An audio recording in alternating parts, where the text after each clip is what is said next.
Ooh. All right, everybody, welcome back to Yo Dog! Talk Talk Sports. sports. It is Ooh. Halloween night Ooh. here in the US of A for all our listeners outside the Ookies. country. Pete's got that spooky ass pillow right there. Pookie season, baby. Spooky season. Ray should be joining very shortly. The Danimal will not be with us tonight. One of these weeks, we're gonna get all four of us on here, so it'll happen. Working on it. We're We're working, working on it. but obviously the main theme of tonight's episode is going to be the heartbreak that was last night for the Yankees. Um, Pete is still rocking all his Yankee stuff. That's Um, right, baby, because that's what we do. That's what we do. listen, it's gonna take me a while. I mean, I've endured some pretty terrible things as a New York sports fan in my near 30 years on this earth. Hey, Um, read the signature. Endure right there. That's what we do. We pick ourselves up. at this point, to this point, the worst sports moment that'll haunt me forever was Katie's foot being on the line. That one hurt. I think this one has kind of replaced it because, I mean, I'm sure obviously the Dodgers may have won Game 6 at home, but I mean to lose Game 1 and 5 the way they did is just horrible. But we'll get to that in a second. Yeah, so today's episode is pretty much we're going to recap the Yankees' journey and the Yankees World Series performance, their elimination last night. We'll talk about football from last week, and then we'll have our picks for this week. We won't take too much of everybody's time this evening on Halloween. Raymond should be coming in soon. He's putting RT4 to bed. Had some trick or treaters going on. But with that being said, I'll start. I'll just have like a little monologue of pretty much what I want to say about the Yankees, that performance, the future, Juan Soto, et cetera, et cetera. Obviously, the Yankees were eliminated in 5 games in the World Series after a heartbreaking loss in Game 1 when Boone went with Nestor Cortez instead of Tim Hill. Just unbelievable. Got blown out in game 2. Game 3, lost again. Came back to the stadium, or came to the stadium and lost game 3. But they won game 4 2 days ago in emphatic fashion, 11-4. And then last night they were up 5-0 after home runs from Jazz, Stanton, and Judge. Cole was throwing a no hitter through 4 innings. And then the worst inning in Yankee baseball had ever occurred. 3 straight errors by Judge, Volpe, and Cole.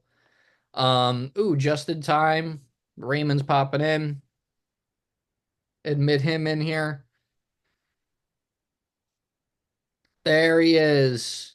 There he is. Just in That's time. right. That's right, baby. Um, so yeah, Ray, just in time. I was just starting my little monologue. We're all gonna take turns talking about the Yankees, our reactions, what the future, what we think's gonna go on with Juan Soto, free agency, stuff like that. So continuing with what I was saying, the Yankees had the worst inning in their organization's history last night. 3 straight errors that pretty much led to a 5-run inning for the Dodgers coming all the way back, and then finishing us off 7-6 in Game 5. It was just really heartbreaking. One of the worst losses, maybe the worst loss in modern Yankee history. I mean, I know we've had some heartbreakers throughout 2017, 19, 2020, 2021, like all those years we've had some heartbreakers, but the way they lost last night, just it's going to sting for a long time. I don't think I'm ever going to forgive them. I don't know. We'll see. Ray, I told Pete that the one sports moment that would haunt me forever was Katie's foot being on the line. This one probably might take the cake just for how they lost. That's fair. Um, because like I said, I'm sure if they force a game six and they go to LA, maybe the Yankees lose in game six in LA. But I like at least you lose fighting. You know, like they weren't even fighting last night. They just vomit all over themselves. It was abysmal to watch. It was disgusting to watch. And now we have to unfortunately see maybe Juan Soto leave. He had his press conference last night. We already got the reports coming out from Michael Kay, from John Heyman. Hal Steinbrenner will give Juan Soto a quote unquote competitive offer for him to stay. The Yankees have a price point for Juan Soto. And as Michael Kay was reporting after Juan Soto's press conference, Juan Soto will take the offer with the most money. So if the Yankees do not pony up the dough, he will not come back. There will be no discount like Judge had.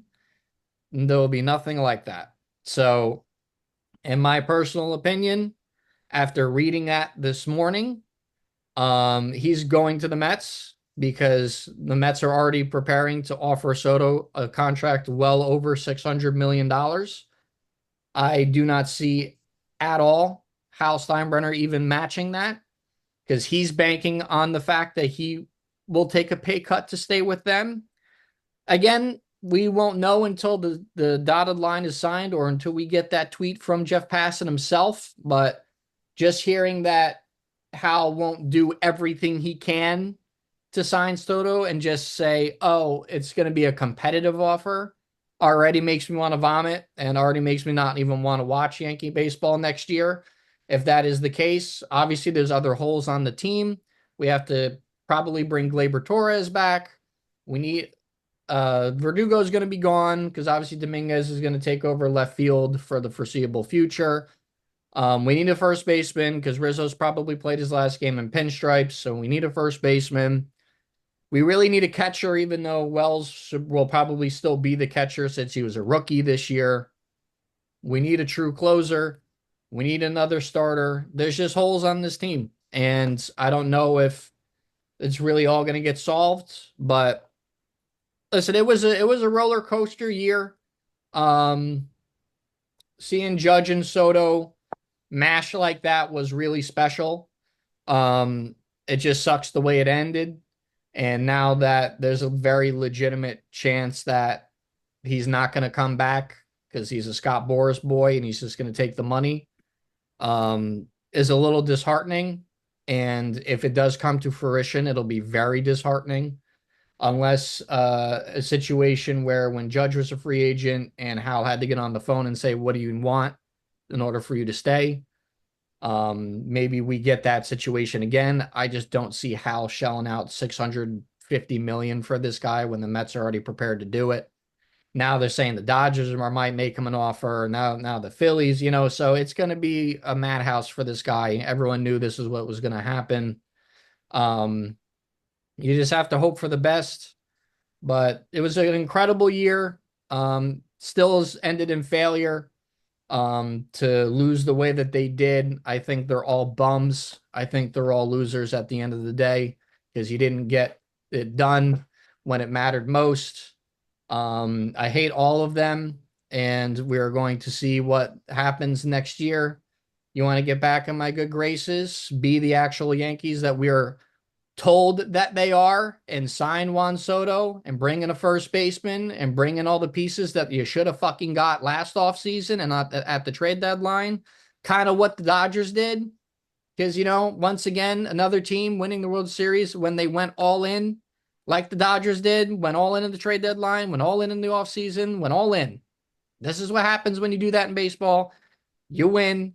Take advantage of it before they start a fucking salary cap and a new CBA. Because like Dan said earlier, if Juan Soto ends up in Dodger blue, you might as well not even watch baseball. So That's my little monologue. I have other things I want to say, but I want to hear what you guys have to say first because I don't want to take up too much time. With that being said, I'll pass it over to Pete. Or you want to go Ray? All right, we'll go Ray because I know Pete wants to end it probably on a positive note because I'm very angry and upset right now. Raymond will probably be the one right in the middle of angry and upset and slightly positive, but I'm always negative with this team because, as Dan is famously quoted saying, the scars are all over my body, and I don't trust these guys at all. I don't trust Hal. I don't trust the bald guy. I don't trust him. So, incoming Raymond. All right, so you're allowed to be angry, right? You're allowed to be upset. This is what's called disappointment, and there's stages of grief in everything we've ever been through in life, everything you will go through in life, right? You're still in the anger phase, which is okay. It's fine. I've moved on to the acceptance phase. My grief is over. I think more so because my grief started when Freddie Freeman hit that grand slam in game one. I went through my phases of grief that night. So here's a few things. So I'm trying to recap everything in my mind, what you just talked about. But let's talk about Soto first, right? And because it's going to piggyback perfectly off of what I'm saying now. I think these reporters getting in his face after losing that game, specifically that game, but also the World Series, and talking about free agency is fucking criminal. I get every reporter under the sun is going to do that. That's the media. Sports media specifically is a bunch of fucking sharks. But of course, every comment that these guys are going to say and everything that Soto's saying last night is going to be tailored in this direction. 30 teams. I'm going to be open to 30 teams. It's going to be about money, blah, blah, blah, blah, blah, blah, blah. Yeah, I, because yeah, his for the record, emotions. for the record, I'm not mad at that. You Every can't every be. every that judge was saying the same thing. Every free agent to be says that. I'm not Yeah, mad at that whatsoever. exactly. You can't be. But also, like, think of how upset and sad we are. Now, put yourself in these guys' shoes. Like, you just reached the pinnacle after a roller coaster of a fucking year. You are the second best team in baseball right now. And yeah, we got there. And I'm going to get to another point of that in a second. But like, you're shoving microphones in these guys' faces talking about, free agency. Like, obviously, Juan Soto does not care about where he's going next. In that, I don't even think he's thinking about it today because he's still reeling from losing the World Series, right? The emotions are super high and everybody's just upset because you just lost the fucking World Series. Like, they're not thinking about free agency or what happens next. You're just dealing with that loss, right? Because that's what happens when you deal with a loss. So with Soto, I'm going to say this. I do think the Yankees have an advantage. There is going to be a discount because what everybody on that team said and everything, what I took from the interviews from last night is this team was and is special because they played for each other. They played for each other. They lost each other. And I'm going to make a comment now that I'm going to get to in a little bit. But the Dodgers did not beat the New York Yankees. The New York Yankees beat the New York Yankees. That's how they lost this World Series. The Dodgers weren't the better team. The Dodgers didn't outpitch us. They didn't out hit us, right? Because guess what? Their superstar, what did he do? Right? Everybody's beating the fuck up on Judge. Shohei Ohtani was worse than Judge in the World Series, for the record, right? So the New York Yankees lost because of the New York Yankees, and that's it. And these guys are aware of that. They're feeling that. They felt it last night. They felt it today. They felt it the last week. That's why when that fifth inning happened, that's why it melted down to the proportion of the worst inning in baseball in New York Yankees franchise history because of that pressure. Because it's that fracture in the ice, right? When the ice starts to break, it starts with one little piece and then it just breaks apart, right? That's what was happening, right? They beat themselves. So when it comes to Soto, I do think that there's a huge advantage, right? I do think Juan Soto wants to come back. He likes playing with Judge. He likes wearing the pinstripes. That like he loves the fans. He recognizes the fans' love for him. There's an energy that New York brings to him, right? I think there's only two teams in this race. I think it is the Mets and I think it is the Yankees because he wants to be in New York. The Dominican culture is here. It's in New York. He wants to be a part of that. He lives and breathes for it, right? I also think he hates the fucking Dodgers. There's no way that man is a villain enough to get beat by the Dodgers and go join them. No, he's not that kind of player, man. And if he is, listen, I will be on this podcast destroying him and labeling him as the world's greatest villain if he puts Dodger blue on because that's just villain shit, man. Um, but I know I do think that the Yankees have an advantage. I think Hal needs to. I think right now with the mistakes that were made in the games, Boone's poor management, like if Steinbrenner and ownership of the New York Yankees don't realize that right now you are this close to losing this franchise, this powerful franchise, you're this close. And if you make a couple more mistakes, people are gonna riot. Like you won't fill the seats up. Your corporate sponsors will start to flutter away. Like that shit's gonna happen. But like we always say, money talks. Um, I do think Verdugo's gone. I mean, I don't even think it's Dominguez's job, honestly, because what did he prove? It Well, better he be didn't even get a better shot. be Spencer Jones. Spencer Jones. I don't even want to. I don't have the energy. Yeah. But listen, I mean to your point, like I can't say it enough. Like they didn't get beat by the Dodgers, right? Like there's holes in this team, but there's not so many holes because guess what? At the end of the day, as much as this loss sucks and as angry as we were in the World fucking Series. We were in game 5 of the World Series, right? Did it go bad? Absolutely. But the bats were asleep. Errors beat us, right? Clean baseball. Clean baseball won the World Series. That's all it comes down to. It wasn't some superstar in Shohei Ohtani crushing balls, right? Freddie Freeman is a veteran that was playing out of his fucking mind. That's the only super level thing that happened in this World Series was, and listen, as a baseball purist, and all three of us are, we don't dislike Freddie Freeman. I don't think there's a person on earth that Yeah. dislikes Freeman, which makes it I hurt love so Freddie much Freeman. more because it's that guy. You're like, man, like that guy is killing us right now, but I love him. He was the only one playing at a superstar level. Yeah, Mookie's Mookie, right? Mookie's been playing the New York Yankees for what, the last 10 years? Yep. He knows how to beat this team. And he was playing average baseball. Errors beat this team. Mistakes beat this team. Mistakes lost the World Series. Clean baseball won the World Series, right? Garrett Cole pitched the game of his life last night, but made an error by not covering first. It adds up.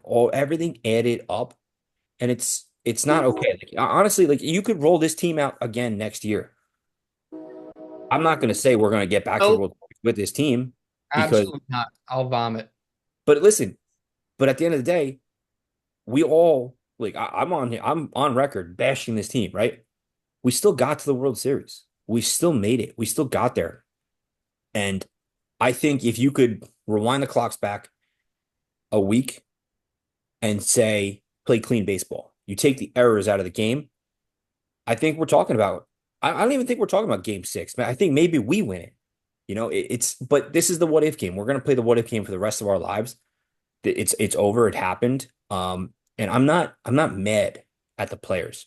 I'm not mad. I'm not angry because I got to see the New York Yankees in the World Series. Does it suck that they lost? Absolutely. Um, but we got there, and the recipe to get back there is in play, right? You have the talent. I think I'm probably the guy who hates Aaron Boone the most out of the three of us. Um, Yeah, he cost us the World Series. yeah, And he's going to come back next year.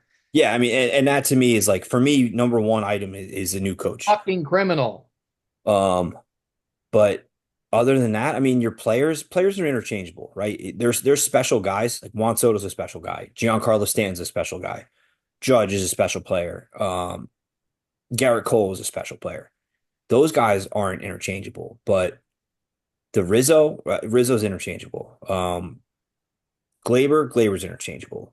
Verdugo, interchangeable, right? We don't need superstars out there, right? Like if you go get Alex Bregman, I'm cool with it. I know Pete hates that thought, but guess what? He would He's never a come. he is a good baseball player. He would never And come. Judge would not allow something like that. So Judge has no right to speak on anything at the moment. I agree with you. I do, and I hate that he has power in the organization. But I don't know. Maybe he'll be like, you know what? I don't fucking care. Come help me win the championship. Because I suck in the playoffs immensely. So I need this amazing supporting cast. Without Aaron Judge, we do not sniff the fucking playoffs. So I just want to stop. If you had let me finish what I Hold was, on, hold on. No, You I finished can't. already. I'm sorry. This is my monologue. This is my monologue. Can I finish? Can I finish my monologue? I will wrap it up on this. With like Pete just said, without any of these players, right? Even the ones you fucking hate right now, you can find that's fine. We don't make the World Series without them.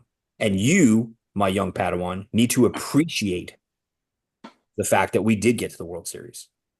Right? I'm very happy and very, very because not a lot of people can say they saw their team in the World Series. So I'm very happy that they're in the World Series.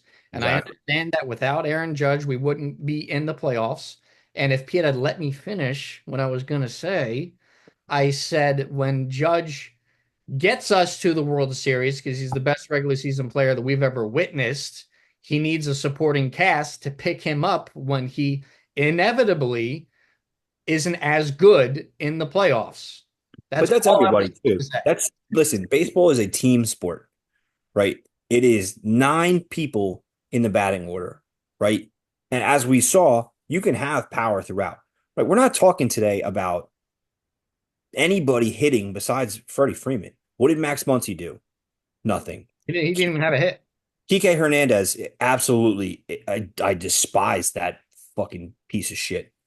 But what did he do? Got a couple runs, right? He got a couple RBIs by putting the ball in play, right? But guess what? So did Volpe. So did Verdugo. So did Giancarlo Stanton. So did Austin Wells. So did Rizzo, right? It's not as much as these guys, like the bats weren't alive and things weren't happening, mistakes cost us the game. And at the end of the day, mistakes happen. When they happen on the biggest stage of your career, it's the absolute worst thing possible. But we were able to see this team perform in the World Series. And that's something that I will always take appreciation of and be grateful that we got to witness it, And because next time when we do get there and we win the World Series, it's that much sweeter. And with that, Peter. Yeah, when I'm 50.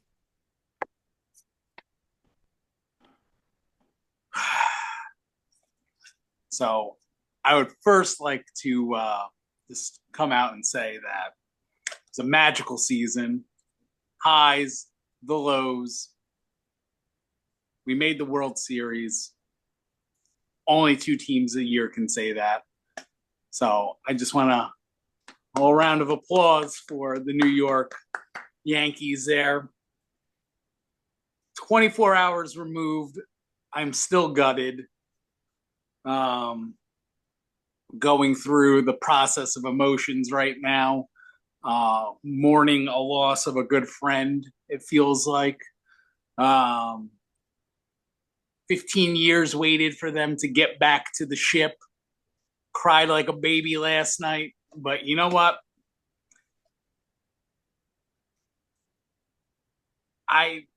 Ray, you said it best when you said that we beat ourselves. And I truly believe in this. People call me a homer or whatever. I believe in my heart, if we just got through that 5th inning and we got on that bird to Los Angeles, we were winning 2 games in a row. Didn't happen. Played the worst inning of baseball you ever could have historically played. That meltdown last night was the equivalent of going up 3 games against Boston in '04 and then shitting the bed for 4 consecutive games. Well, we did that in 1 inning. So that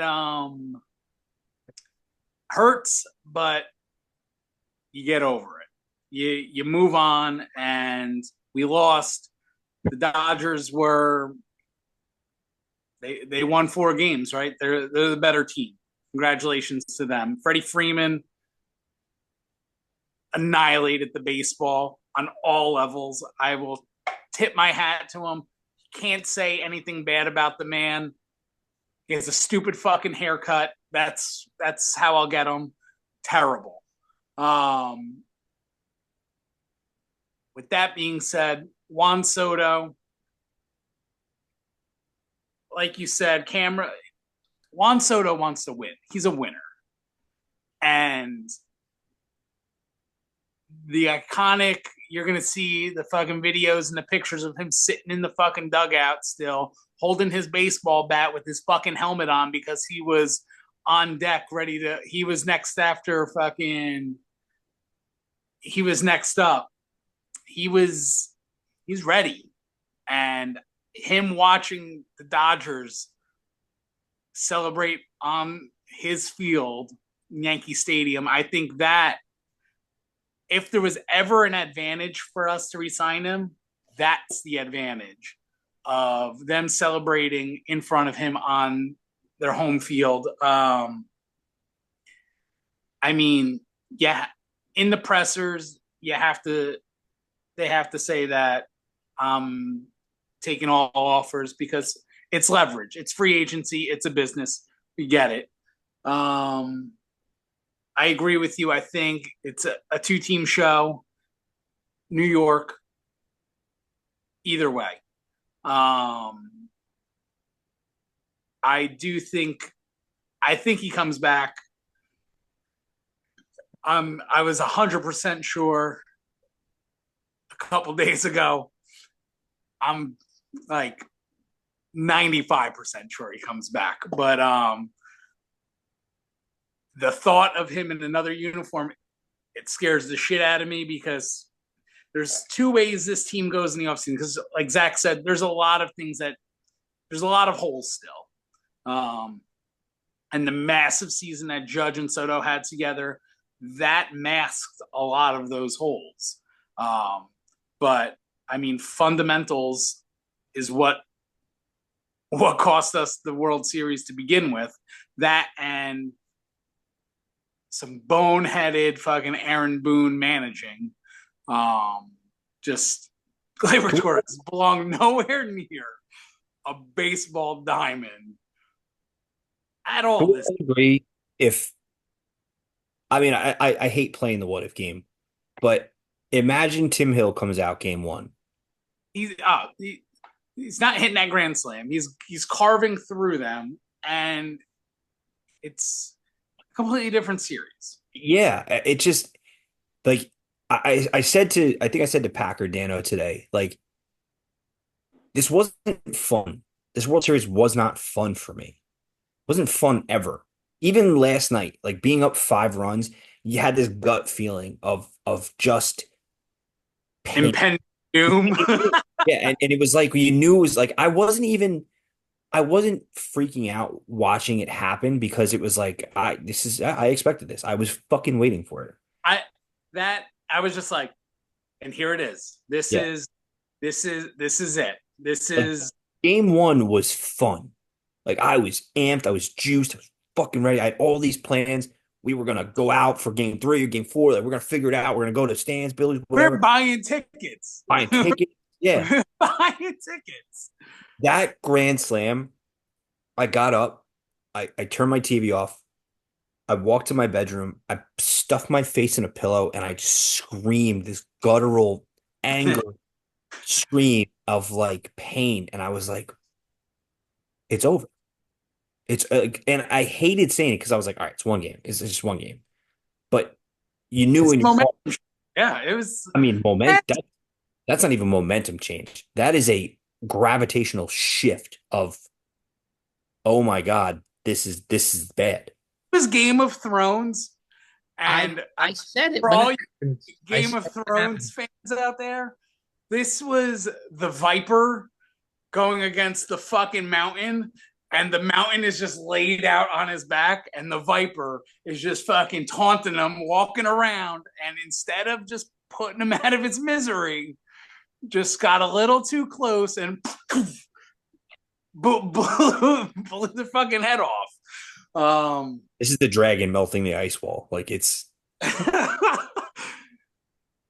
I yeah. So a lot of changes.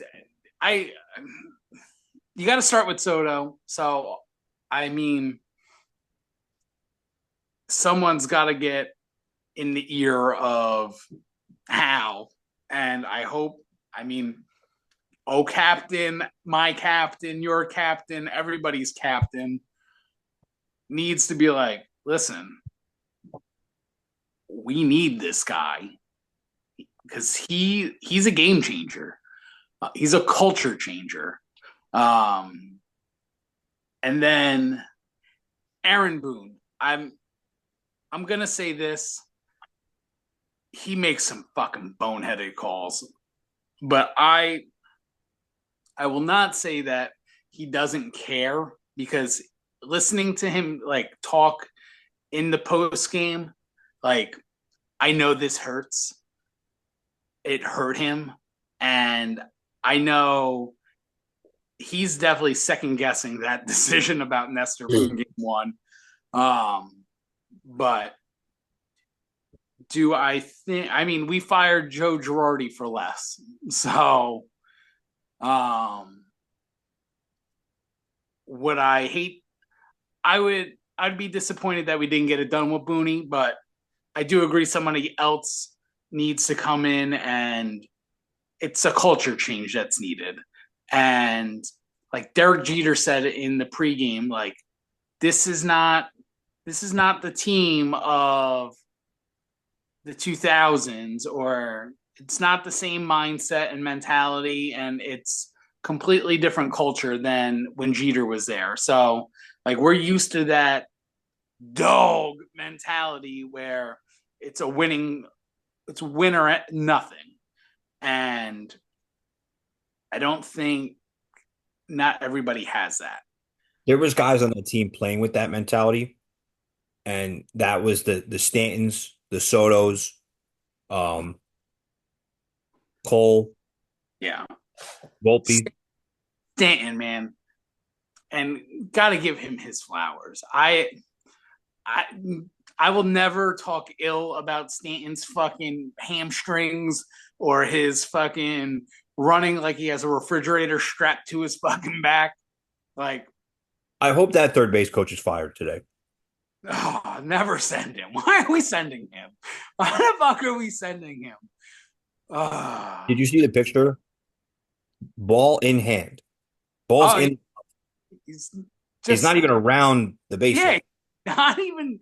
He's just hitting third. Luis Rojas, baby.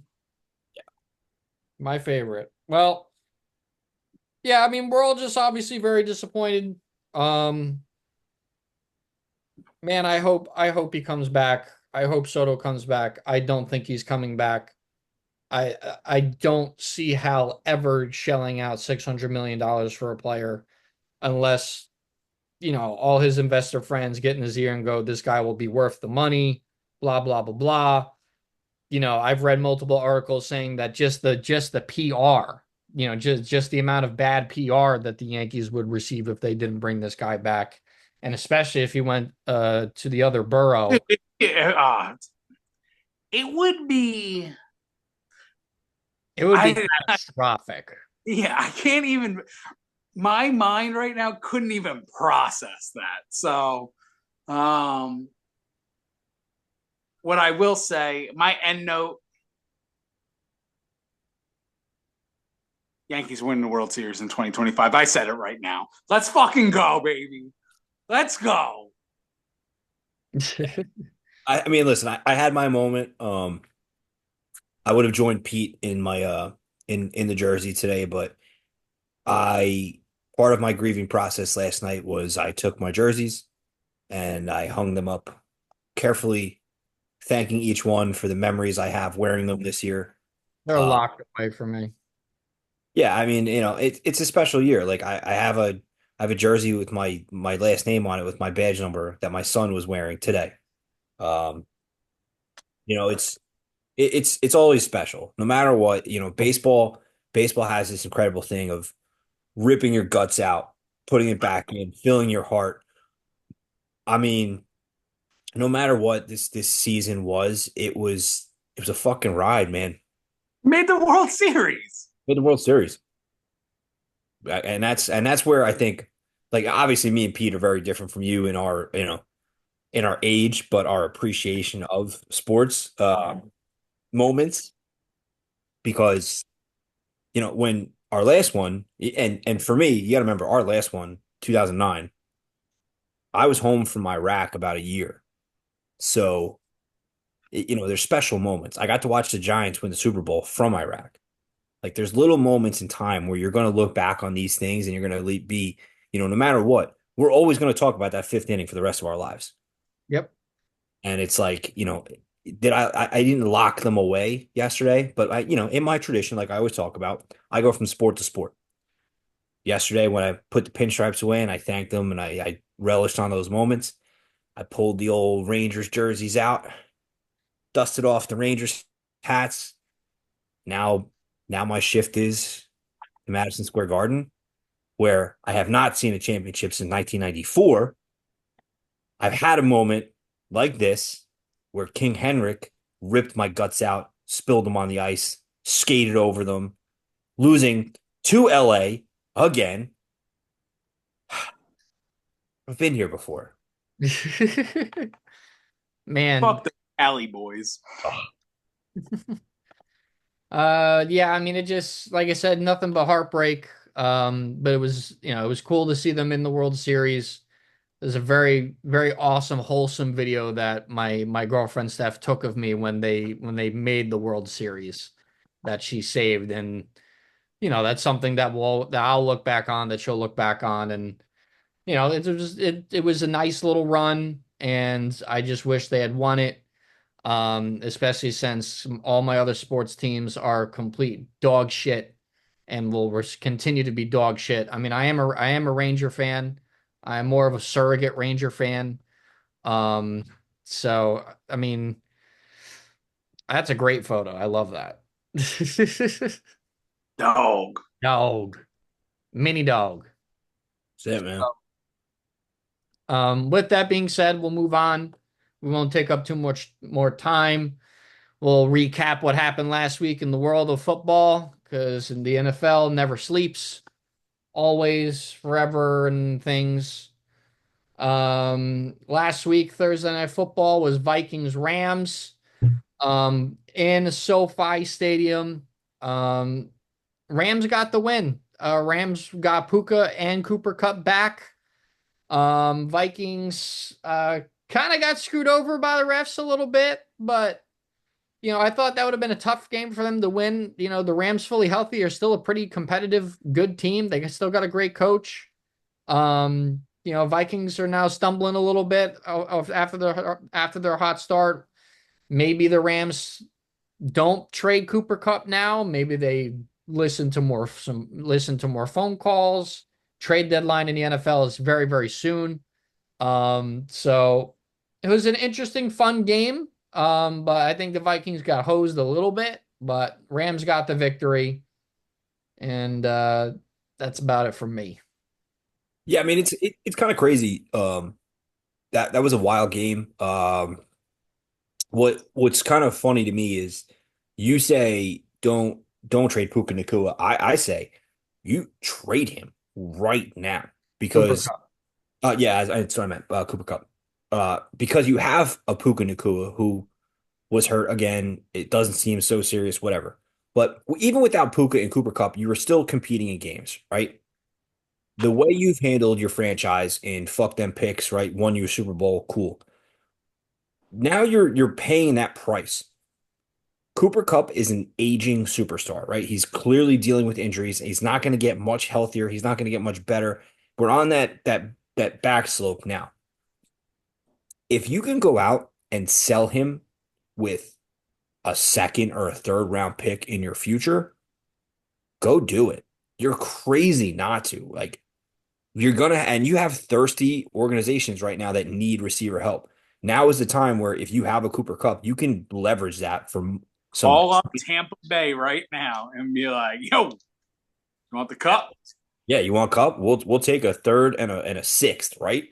Like, you might have said fuck them picks and got your Super Bowl. Cool. Now you got to start rebuilding that. So Recycle, baby. yeah, We'll take them picks. I think they're crazy not to. I think if I'm, what was it, Les Snead, who's the GM? Yep. If I'm Les Snead, I'm out in front of SoFi Stadium with a sign, Cooper Kupp for sale, baby. Let's go. Uh, but yeah, and as far as the Vikings go, I think we're seeing Sam Darnold come back down to earth. He's still playing really good football, but they got hosed. They definitely should have won that game. But they're in the most competitive division of football right now. Yeah, The that non-face mask call in the for- end zone was the most. I didn't see it. It's egregious yeah, how that bad that missed call was. I mean, it's that It's was fun around. that was a Vegas phone in, like, don't throw that flag. yeah. 88% of the money was on the Vikings, so I mean, you knew something screwy was going to happen. Yeah. So that's all I got for that game. Yeah, Sam Darnold got fucked on that one. That's my takeaway right there. Yeah, kind of agree. And Kyron Williams is a touchdown machine. Let's throw that one out there too. Kyron Williams, besides Derrick Henry, is the only other guarantee in fantasy football right now. Him and Derrick Henry are this year's CMC. Just fucking roll that bet right over. Basically. Next was Packers Jaguars in Jacksonville. This was a close game. Jacksonville's offense came to life a little bit this game, but the Packers were able to grind out a win here. Like Ray had just mentioned, this is the toughest division in the league, the NFC North. Packers got a big win. Jaguars continue to flail, and they're just sloppy football, injuries. Doug Peterson sucks. Trevor Lawrence is overrated. It's not a good year in Jacksonville. A lot of changes, I think, are coming soon for them. But Green Bay, that's a steady ship, man. Matt LaFleur coaching his ass off over there. Romeo Dobbs getting more involved after his little mini suspension. Jordan Love doing what he can do. Packers got a huge win. All right, so here's what I got on this one.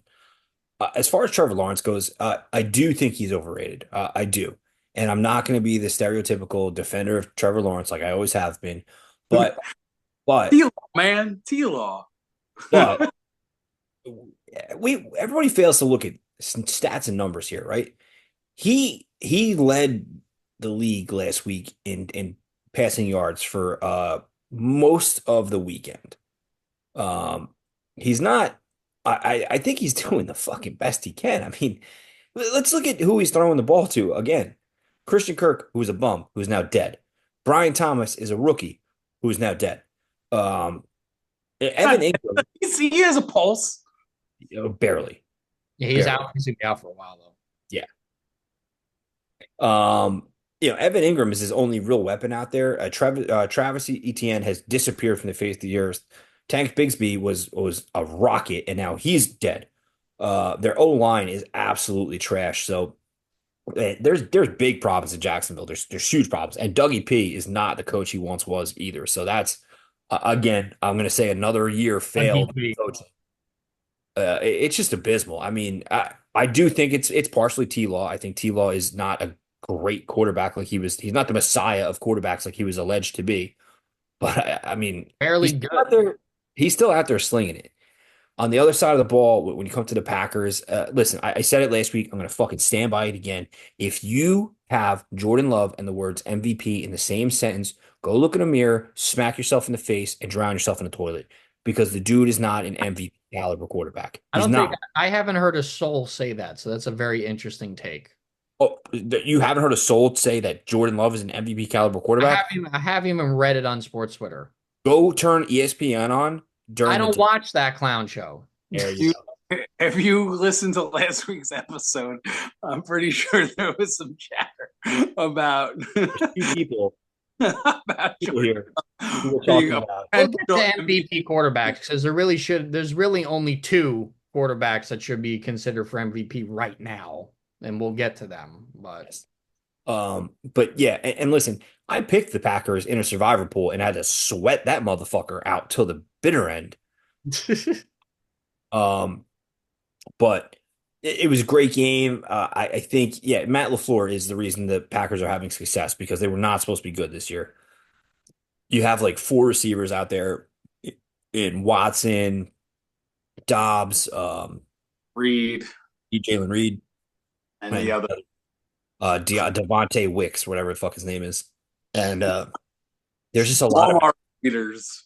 yeah, there's just a lot of mouths to feed there. They're playing good football, but again, that is the hardest division of football. We're gonna get at least two, maybe three teams out of the North in the playoffs, but it runs to the Lions. No matter what, the Lions run that division. So good luck.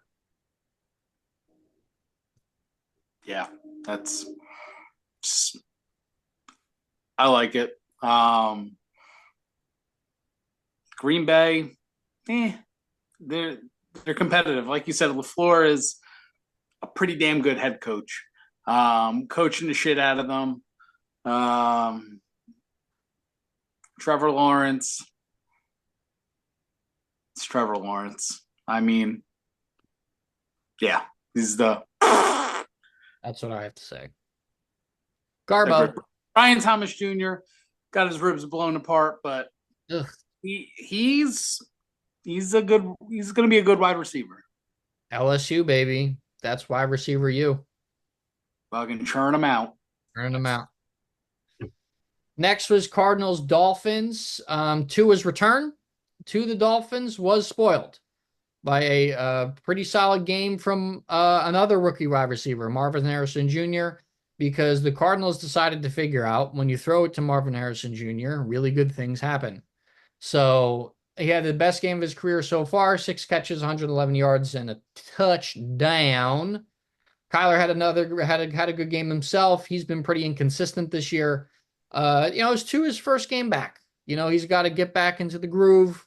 The Achan was a monster.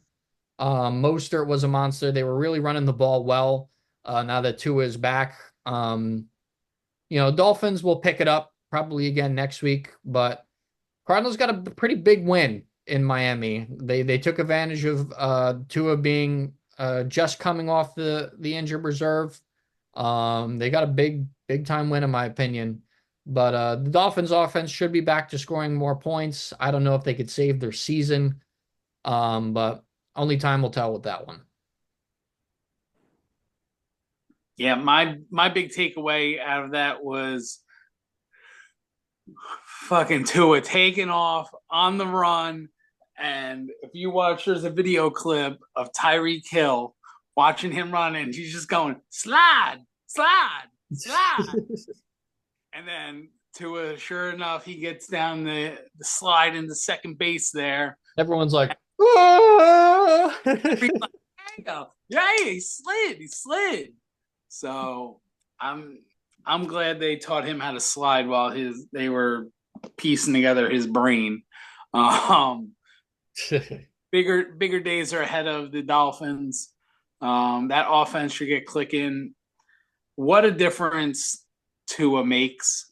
I know, like, Dano gave the repentance to Tua last week with saying that put a little respect on that man's name, because without him, that team went nowhere. Yeah.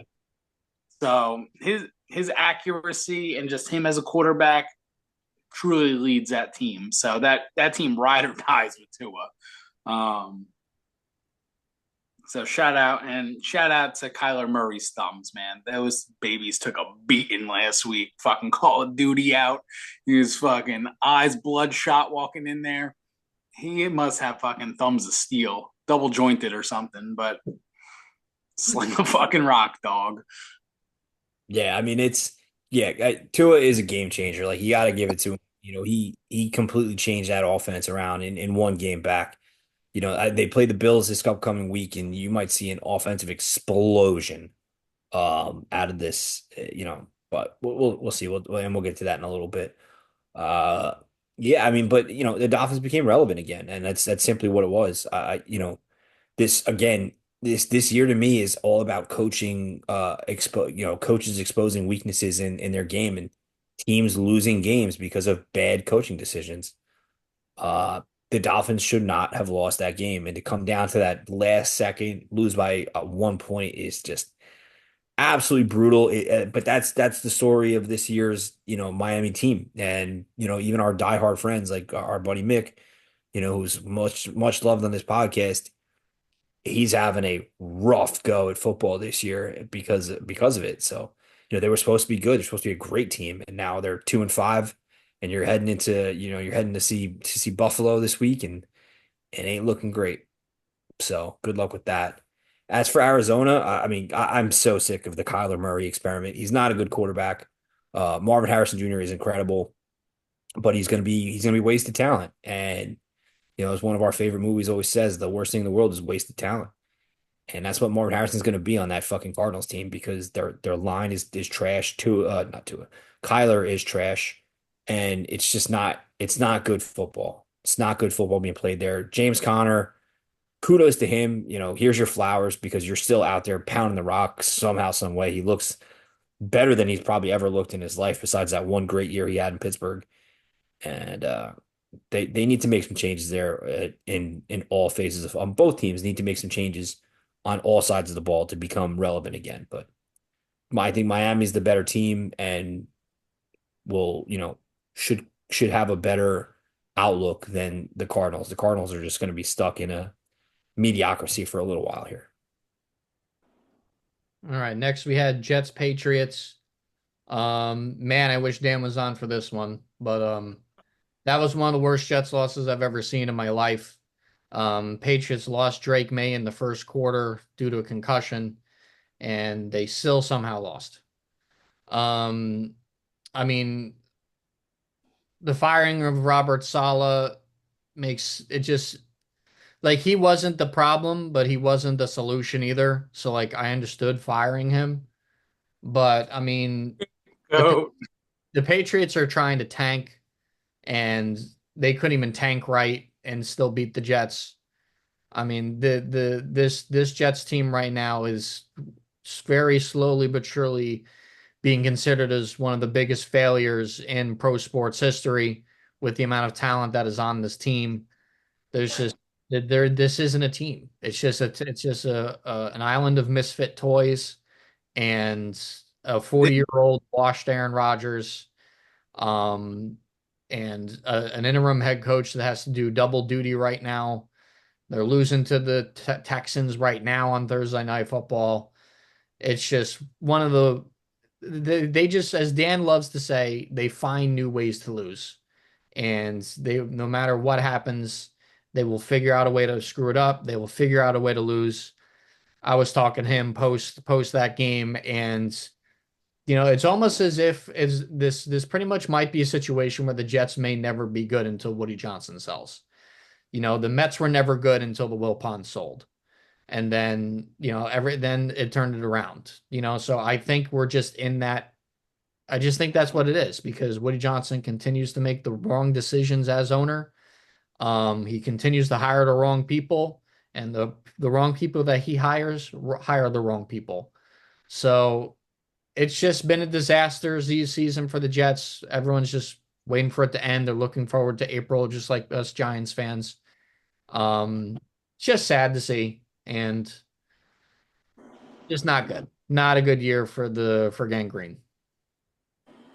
Gonna tip my cap here to my fellow Jet fan down in Texas. My condolences to you, buddy. Yeehaw. Yeah, it's a rough go.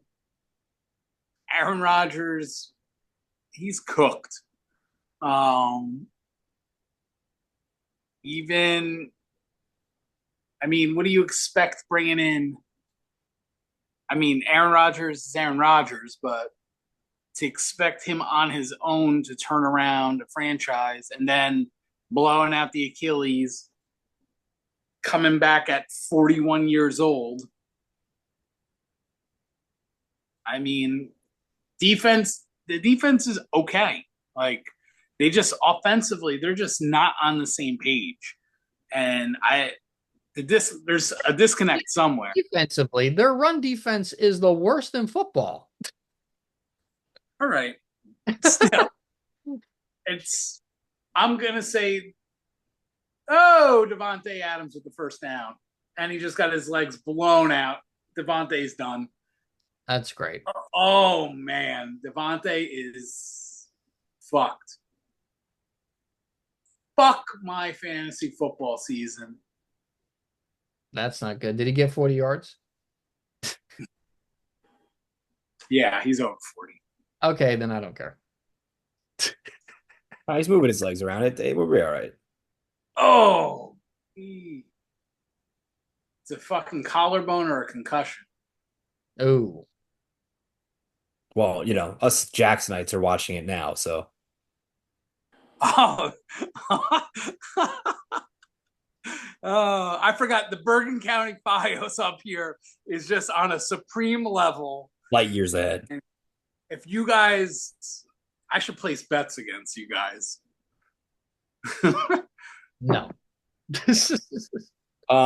Yeah, but speaking of Devontae Adams, like it's sad to see that there's so much talent on this Jets team, and it's so badly just it's the past your prime team, right? It's a team. This is friggin' Paul Pierce. Yeah. It's the Brooklyn. It's the Brooklyn Nets with superstars that did absolutely nothing. Zachary. Listen. How you like that apple? Well, actually, that is a very common debate that has popped up, brought on by WFAN's own Evan Roberts. And I actually don't think it's close. I think the Jets are way worse because at least the Nets went to the second round of the playoffs and at least going to win if they stayed healthy. Fair. Like we're going, and if they were going to win the championship if they stayed healthy, they actually made the playoffs multiple years. They went to the second round. It's actually not even close to the same. What the Jets are doing that was Paul Pierce, Garnett. I'm not talking about even that team went to the second round of the playoffs. The Jets aren't even going to make the playoffs, so it's not even comparable. It's not even comparable. I mean, like Dano said, the Jets are just literally inventing ways to lose games. It's almost, I don't know. New York sports, man, is fucking New York tough. Sports is awful. It's a hard cursed. It's cursed. We need to exercise some demons out here because we need to human sacrifice somebody. I've had enough. It's got to be someone important too. Like we might have to sacrifice. No, it doesn't. We might have to sacrifice like a Patrick Ewing. I'm just saying, like someone big's got to go. Listen, the Knicks have a shot to win. The thoughts and views expressed on this podcast are not exactly my Nets can't even tank right. The Nets can't even tank right. They're 3-2 right now, and Dennis Schroeder's like scoring 30 points a game. Like what? They can't even tank right. You just said to sacrifice Patrick Ewing. I did not. He did. He did. Fuck.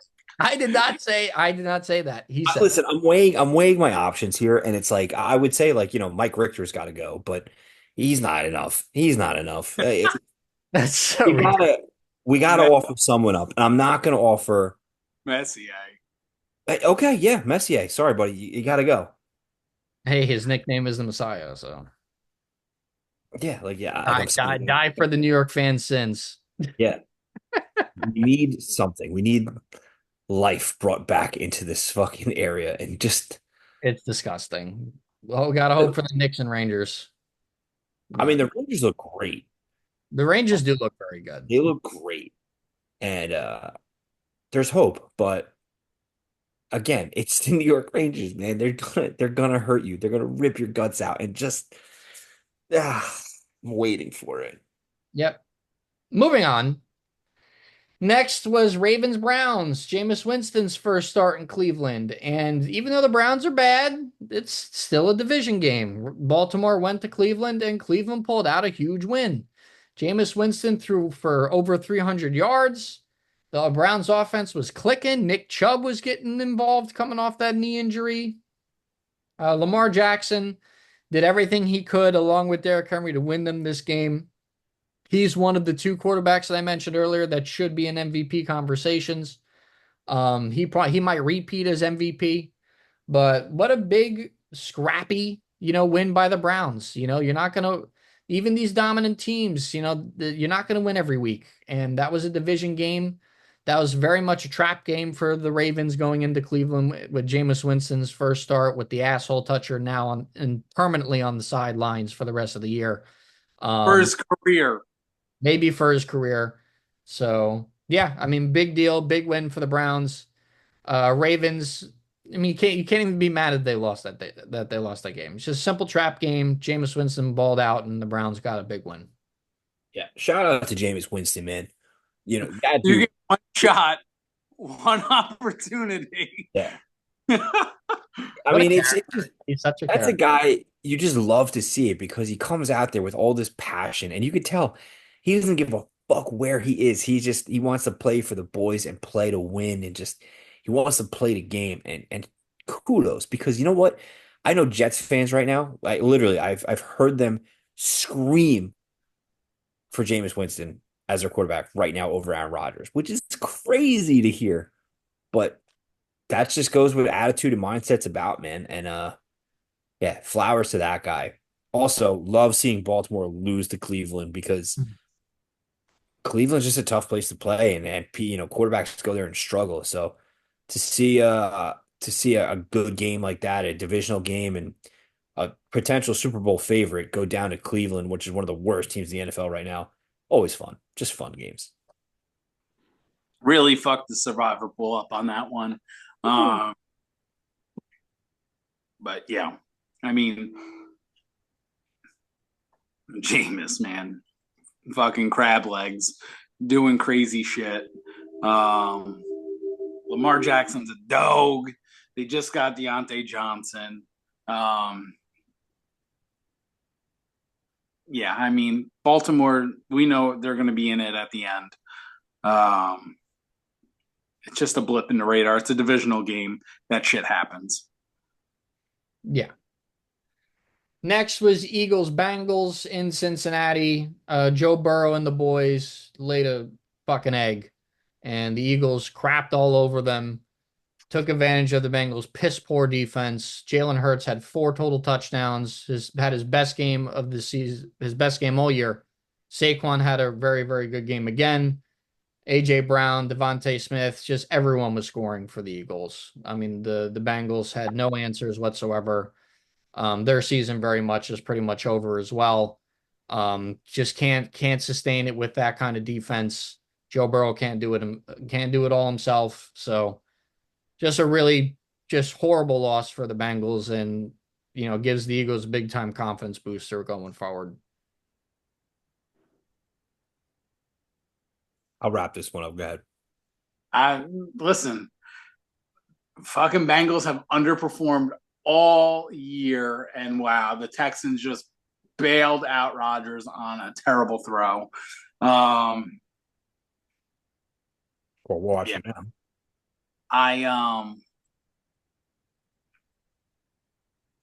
It's a battle of two teams that have been underwhelming all year. More so the Bengals, I think. Saquon Barkley is a dog.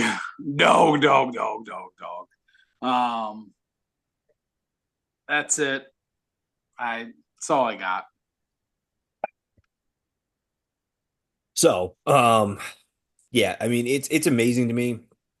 This is Cincinnati's problem is that one, they are predictable because Joe Burrow, who is the highest rated quarterback in the league right now, thank you.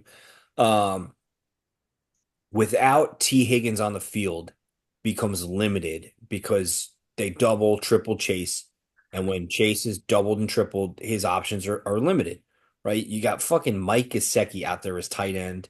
Um, the the coach needs to go. I mean, Zach Taylor is his time is up there, and they need a new coach in that system ASAP because he's so predictable and he makes this offense so one-sided that defenses are literally just stiffening up on them and just shutting them down at every chance. And even with that, like Joe Burrow is still performing at an amazing rate, but he looks mediocre because he's only can only do so much, right? Chase is a certified superstar, so when he's able to wiggle out and get that room and actually make plays, he is incredible. He's one of the best receivers we're ever going to see in our lifetime, and he's still just getting going. But their defense is so bad. Their secondary is non-existent. You might as well put Walmart greeters out in the secondary and you'll probably have better results than Cincinnati. So, without T. Higgins on the offense to take some pressure off Chase, and with that defense, their season is certified over. Which sucks to see because when without all that other shit, like if T's healthy and on the field and that defense was somewhat sustainable, they're an awesome team to watch. They're fun. I mean, they put up points and when they can, and it's great. It's great football to watch. It's just not happening. Philly, I've said it most of the year here. Yeah, they're underwhelmed. They're underwhelming, but they just perform. Like they don't have to do much. And when they're on, now that Devontae's healthy and AJ Brown's healthy and Saquon is just running his fucking ass off, like it's just they're gonna keep winning games. It's gonna come down to them or Washington taking the NFC East, and good luck at the end of that race. But yeah, that was a dog shit game, and underwhelming is not even the word I want to use. It was so much worse than that. But Joe Burrow, still one of the best quarterbacks in the league. Is he gonna get traded? I don't think he gets traded this year. Um, If they were smart, they'd trade him. yeah, I mean, yeah, if they were smart, they trade him. But at the same time, like I just said, without him on the field, that offense does not exist, right? Their number two is Andre Iovasis, and he was held without a catch the entire game. Which is it's crazy to me. Uh, you need T Higgins on that team, and honestly, like you you need to do something. You need to if you're going to trade him, you need to bring in another receiver to take pressure off Chase. But you need to do something to work on your defense. I mean, the defense is so bad that the offense is just fighting from behind every game, and you can't do that. You just can't look at Aaron Rodgers go. Um, you just can't do that, and I don't know. I don't think trading T is the move. I think paying T is the move, but at the same time, you need help. You need help in a lot of places. There's holes. The defense is number one priority. Like number one priority. You need to fix that ASAP. All right. Next was Colts Texans. Texans held on to a win, 123-20. The storyline out of this game, though, is Anthony Richardson his ass. Um, his whole deal coming out of college was he's super, super raw, but he has a sky high ceiling. He needs time. He needs this. He needs that. So what do the Colts do? They take him fourth overall and they start him immediately. And he has completely floundered since being drafted last year. Now he's checking himself out of games because he's tired. And then Oh shit! What a catch that was. It's not a catch. It's out of bounds. anyway, big storyline. He was benched for the rest of the season. Joe Flacco is the quarterback for the Colts the rest of the way, which might be the move here because Richardson's just not ready. He's not ready. He's too raw. He's so inaccurate. It's going to take time for him. But Texans got the win. They're 6-2. Because Joe Mixon's really elevated them to another level, and they're coached really well. Their defense is locking down a little bit. But Joe Mixon has really been amazing for the Texans, and they got a big win. Yeah, it's Joe Mixon is the game changer in the Texans right now because their wide receiver core is absolutely, I mean, just Decimated just by injury. yeah, it's a graveyard of injuries there, and yeah, Joe Mixon is the absolute game changer there. But you do still have some really good players there, like John Mechie, who had non-Hodgkin's lymphoma and was out a year. He's coming back to form now. Um, CJ Stroud he's definitely banged up because he's not playing at the level that he was playing at early on. He's There's not banged something up. I think I It's a think he's a sophomore little slump. I think he's a little banged up because he was playing way hotter. Like I don't think the sophomore slump is real with him. He was playing way higher at a level early in this year, and then he's taken some hits where you were like, oh, he's down, he's out, he's out. So I definitely think he's a little banged up. Plus, having no receivers out there, it's hard football right now. I mean, even the game we're watching live, the Jets defense is putting some work in on him, and he's taking some hits where it was like, ooh, I don't know. Yeah, that's a tough one. When it comes to the Colts, I mean, listen, the experiment of rookie quarterbacks is just that, right? Like I give respect to the GM of the Colts for pulling the trigger and saying, yeah, we're done with this. Like number one, when Richardson pulled himself out of the play and was like, I need a break. I'm tired. I'm Yeah. tired. Dude, number one, Lie, bro. yeah. Lie. If I'm a coach, yeah, lie on the floor and pretend to be hurt if you need a Yeah. break. Like Oh my, everybody else. anything, anything. Do something. Like if that's the case, if you come to me and say I need a breather, I'm going to say, "Hey, give me your helmet. There's the locker room. Pack your stuff. I don't care where you were drafted. Leave, right? Leave right now." Leave Uh, my guys. Get the fuck out of here. yeah, I personally I don't want to see Anthony Richardson ever play down a football ever again after that. Like you're getting paid millions of dollars to play a game, and you literally quit in on national TV. Like Yeah. there's no room for that. And you got a veteran in Joe Flacco who is a champion in this league, and he's playing better football. Go out there. Is it? Touchdown. I Wow, would. that's crazy. It was in a phenomenal catch. Um, yeah, I mean, you have a veteran in Joe Flacco who's playing better football. Colts aren't a bad team. JT came back and is playing great. Oh, look, a Jetman sighting. He's playing great football, and they have some pieces, man. AD Mitchell, Pittman, like the pieces are there. They should not be that bad. I think Anthony Richardson was holding them back. So good riddance. See you later. Bye. Yeah, I mean, he is a road dog. Flacco, we've seen it already. Flacco in that offense, the offense runs like an offense. He throws the ball. So yeah, I think the development of quarterbacks is egregious. It's such a instant gratification league where, like if you're not great out the chute, you're a piece of shit. I think So to back you up on this, Pete, I think that experiment you're talking about, we are going to witness the evolution of that in Michael Penix. If Michael Penix comes out as a game changer in the next year or so, it's going to be a completely different narrative because this is a guy who was able to sit behind Kirk Cousins, play a little bit, develop, and even as a first round talent, because you were picked in the first round, you still were given time to develop and get used to NFL speed. And or you're gonna see quarterbacks not come out as soon out of college. yep.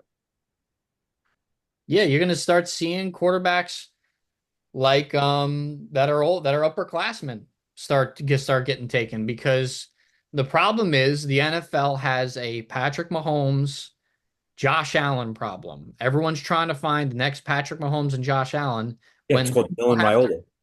yeah, when people have to realize there isn't going to be another Patrick Mahomes. There isn't going to be another Josh Allen. So you need to go back to the drawing board.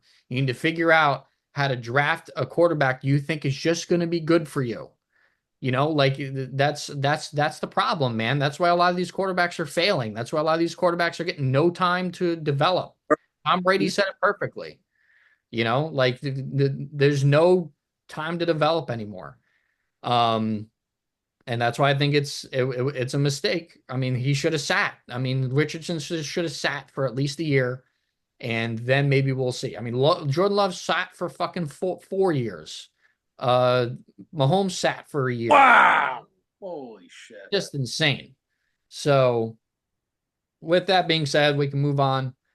Not much to talk about this game. Titans Lions. I mean, the Lions are just the best team in the NFC. They're just beating the shit out of everybody on offense. They're just clicking on all cylinders. Jared Goff is having a phenomenal year. The two running backs are just running over everybody. The defense played really, really well in the absence of Aiden Hutchinson. It's just the Lions are going back to the Super Bowl, or going to the Super Bowl. The Lions are the standard in the NFC right now, and the Titans suck. I don't really got much to talk about. Yeah, I mean, you know who this people are going to give me such criticism for this. You know who this Lions team really reminds me of? Do tell. The 2008 Giants. You have a two-headed monster. You have a speedster, right? And Jameer Gibbs, aka Ahmad Bradshaw. You have a power back, Dave Montgomery, aka Brandon Jacobs. You have a quarterback playing at an elite level, Jared Goff, Eli Manning. A defense that is playing up to its challenges, right? You have a solid line. I mean, even without Aiden Hutchinson, who could have been your, Osi Umenyiora of that era, like you have pieces there, like, and they just play gritty, hard football. Like it's great. It's great to watch. Um, they have some vulnerabilities, but they overcome it with good, hard power football, running the ball, uh, just doing what needs to be done. And the big difference is like you have an Amon-Ra St. Brown, who the Giants, I don't think, what they're Hakeem Nicks of that era. Like he's way better than Yeah, Hakeem Nicks. he's So way better than next was. that's not even a realm you can even put the two of them in together. But it just draws some similarities to it, and that's what I like comparing the two.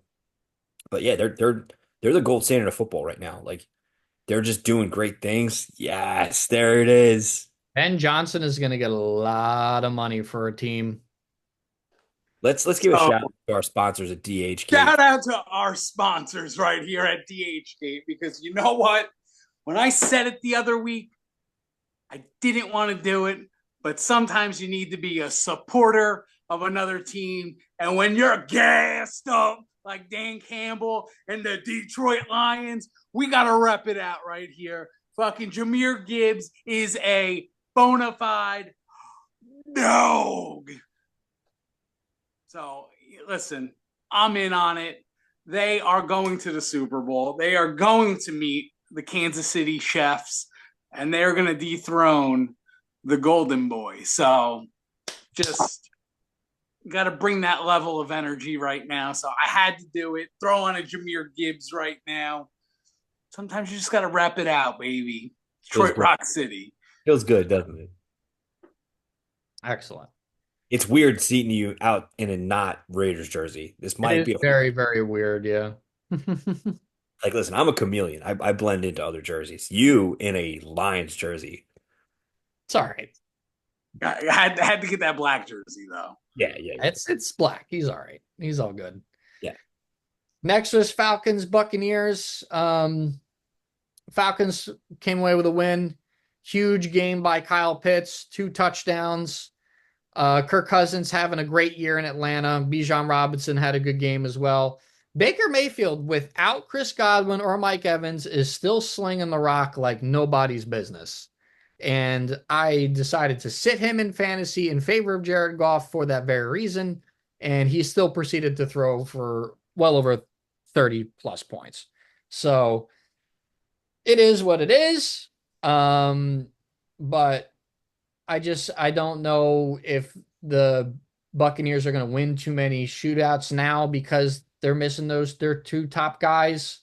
It will be interesting to see how that kind of plays out a little bit, but Falcons poised to win their division, and they're cruising. They're on cruise control right now. Falcons are just winning football games. Shout out to their rookie head coach Raheem Morris, by the way, doing a really good job. I'm going to stand by my comments from last week, and I'm going to call for Todd Bowles firing again, and I'm going to continue to call for it until something happens because Todd Bowles is the worst coach I've ever seen in my life, besides Aaron Boone. They right now they're 1-1 right now. So I need a Tank Dell touchdown right now. Um, yeah, I mean, it's awesome seeing Baker just ball out and just even without Mike Evans and Godwin, he's just out there throwing throwing touchdowns to Sterling Shepard. I mean, more so Kate Otten and more Kate Otten. You know who? Oh my God. No, Oh, um, you know who he didn't throw the ball to? Jalen McMillan. I know, for real. I picked him up. The fuck. Gross. But yeah, like you said, I don't see their future too bright. I mean, without their weapons, they're not going to play. Like Baker can only do so much, can only bring them so far. And shout out to him for playing great football. It's not your fault. It's Todd Bowles' fault. He should be thrown in the pit of misery. oh, dilly dilly. Dilly, Oh dilly. God, this Jet defense came to play right now. Yeah, but I mean, Falcons are fun. Raheem Morris is coaching his ass off. Like, it's great. Kyle Pitts, my king, my tight end king, keeping He's me. out of tight end purgatory. Yeah, he's out of tight end jail this year. He's actually like sneakily living the dream, and my prediction came true. So shout out to that. Um, yeah, they'll be fun. They'll make a little playoff run and get disappointing Dirty Bird fans all over the world. Yeah, I mean, Baker Mayfield is a dog. He's just zinning his life away. Um, Do you think Baker has a Zen in while playing football? Yes. absolutely, Love that. 1,000%. Yeah. 1,000%. I'm surprised they haven't checked him for Zin usage. Is that against? Do you think it's against the rules? It's not. There's no tobacco in it. No, no, it was against. He was going to get fined, I thought, for No. having it on the sideline. He will not be fined. It is absolutely safe for the players to use. They will not get in trouble because there is no tobacco in it. It's I would just have my Black Buffalo tin tucked into my face shield. Sponsor me right now. Big ol' I love it personally. I love the look. I love the aesthetic. Very good. The creamsicle jerseys though. Ugh, they're just amazing. Yeah, I think they're trash. I love the creamsicles. They do my nothing. listen. My wife, who's not much of a football fan, she looked up and was like, "Ew, what is I that?" I love them. I love them. They're the Testaverde jerseys, man. They got a special spot in my heart. Yeah, for a team that didn't win any games, that's who wears creamsicle jerseys. Vinny Testaverde, for whatever reasons, like one of my favorite quarterbacks ever. Like if we all have that one random player that we love for no real good reason, he's one of them for me. Next was Saints Chargers. Saints are just beat up. They're beat up. They're hurt. Their coach sucks. They're throwing out Spencer Rattler, and even he got benched for some guy. I couldn't even tell you what his name was. I I couldn't even tell you what his name was. That's how obscure he is. Chargers won an easy one. I just wasn't even a football game. Chargers got an easy win. Listen, the team we all knew. Well, I mean, I knew that the Timu version of Patrick Mahomes down in NOLA wasn't going to do anything. Our king, Derek Carr, when he comes back, it's his for the taking. Put the crown back on the ruler right there. No, no Derek Carr slander. He'll be back this week. Um, yeah, fuck the Chargers. Just fuck it all. Fuck it all to hell. Yeah, I mean the Chargers. It's amazing to me that they're actually relevant. Like there's Lad McConkey is your only guy, like the only guy on that Chargers team worth a penny. Oh, Fireman Ed, look at that. Fireman? Worth doing anything here, and I want to watch this drive right here. Pete, what happened? I, don't worry, you're not missing anything. Keep going. Literally nothing happened. Um, yeah, it's it's amazing to me that I saw something today. It was like the Bears should have gone out and gotten Harbaugh, which would have been insane. But yeah, Harbaugh's a Harbaugh, man. He's that they coach good football. They are proven successful, good coaches, and the proof's in the pudding with the Chargers. Uh, yeah, just amazing to me that that's even how that they're relevant. Like they were supposed to be bad, and they're not that bad. No. Next was Bill Seahawks in Seattle. The Seahawks Doink. have been torpedoing. I mean, absolutely torpedoing.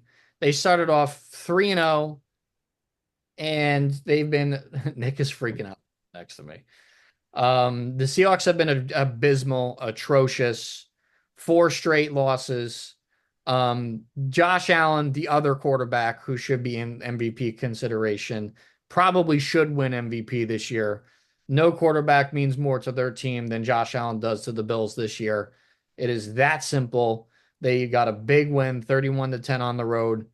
They're looking to wrap up, or at least get on pace to wrap up the division. Um, they're still good, man. The Bills are still good. Amari Cooper is there now. He had a good first game, not a great second game, but they're a well coached team, and Josh Allen's he's a dog. He is a dog. So, and the Seahawks, that new coaching hire, I don't know. Losing 4 in a row is not exactly a great look. So we'll have to see what happens going forward. But Josh Allen, Bills, dub. Yeah, I mean the Seahawks are playing without a couple key pieces. They're beat up on both sides of the ball. DK has been out. He was out 2 games or just last week, but he got hurt 2 weeks ago. He was out last week. He's probably gonna be out again this week. He didn't participate in practice today, so depending on how tomorrow goes, we'll know if DK is gonna play on Sunday. But I called it last week, man. The Seahawks live and die by Geno Smith's play of football. When Geno's not playing good football, they are gonna lose games.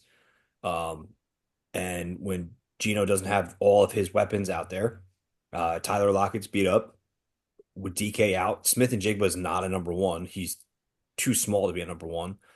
It's not enough for them. Their run game is great. They have a two-headed monster there, but it's not the same as a Jahmyr Gibbs, David Montgomery two-headed monster. So there's problems there.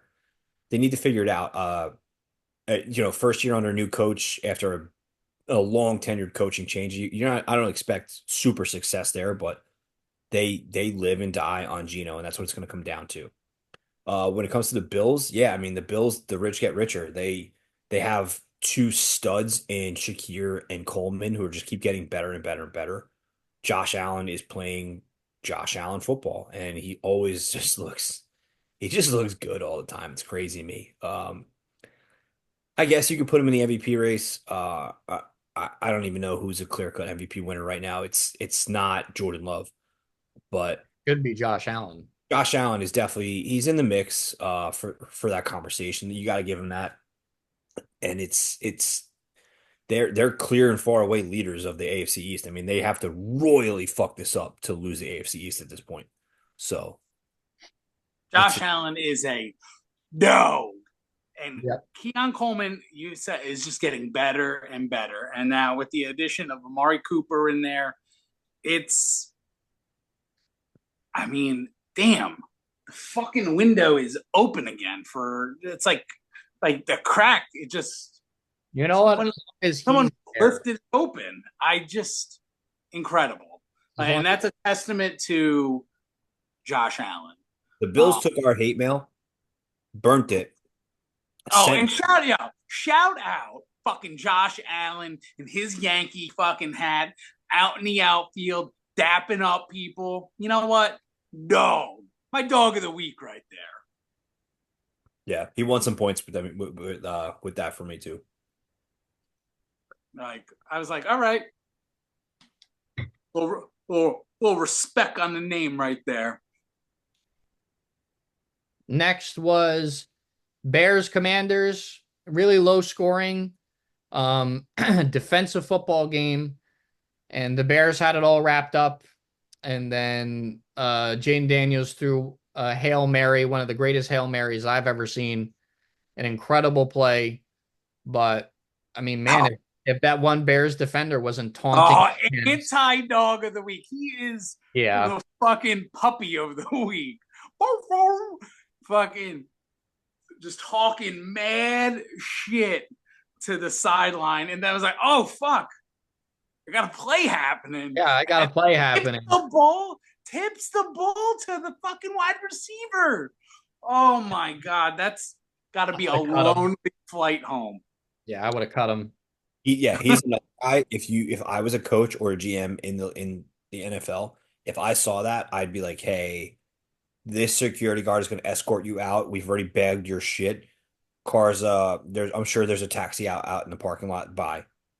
Hey, here when he's pressing the key code to the team facility on Monday morning, it's not working. It's not working. Yeah, no shit, kid. Your bags are in the fucking dumpster. Yeah. Get out of here. Don't even come back to work. Go home, and hopefully, maybe someone else will call you.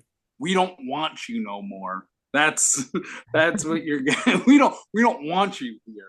Don't like your spot around here, boy. Oh God.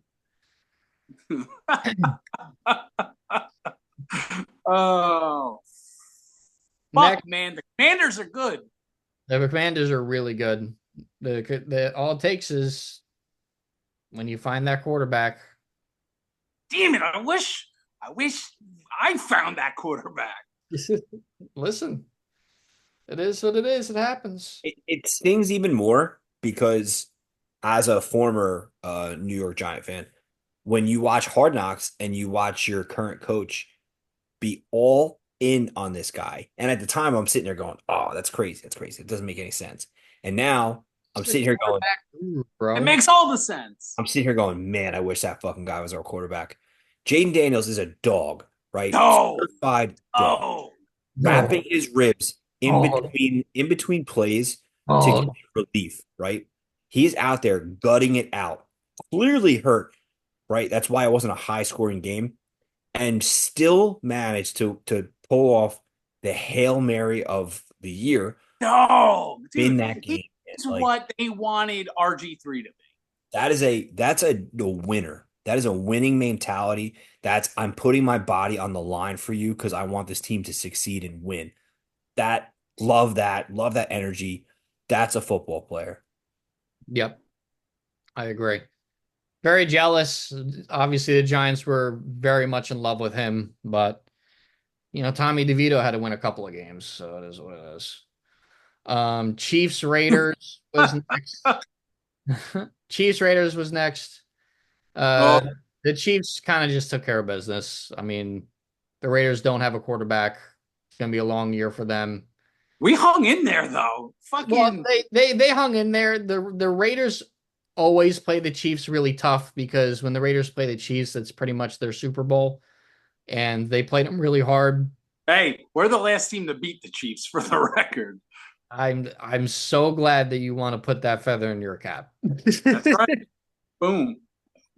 Stuck a feather in my cap, called it macaroni right there. I am the Yankee Doodle. Chiefs got the win. Raiders fall to 2-6, and Chiefs remain undefeated. Yeah, I mean, I was all in on this game, dude. I wanted to see the Raiders beat the Chiefs, upset them. It's just not fair. It's just not fair. The NFL clearly wants the Chiefs to win, and I'm not some big conspiracy theorist that's going to be like, oh, it's rigged, but like, you can't watch a Chiefs game and tell me that there's not favoritism.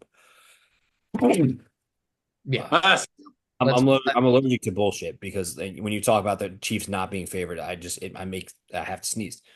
Um, it's just crazy. It's crazy. Um, I hate them. I hate the Chiefs. I hate that there's a three-peat just brewing in front of our eyes. It's so gross. other people deserve it. Exactly. The Lions deserve it. Lions country, baby. Other, Roar. other teams deserve to do it. Mahomes is having the most mediocre year we've ever seen him have. And no one's even talking about it because they're 7-0, and it's so gross. Yeah, Mahomes is actually playing awful this year. Yeah. He's Actually thrown not more interceptions than I think he ever has in his entire life. Yeah. It's you know what? When your coach is that good and the NFL is on your side, you could pretty much play as shitty as you want and you're still gonna win. So next was the Panthers Broncos. Bryce Young was the starter again because very unfortunately, Andy Dalton and some family members of his were involved in a car accident. There were injuries in the accident. No one had to be taken to the hospital though, thank God. They're all okay. They're all safe. Dalton is rehabbing the injuries. He won't start again this week. Bryce Young will get to start, and Bryce Young's another one of these quarterbacks where he probably needed time to sit.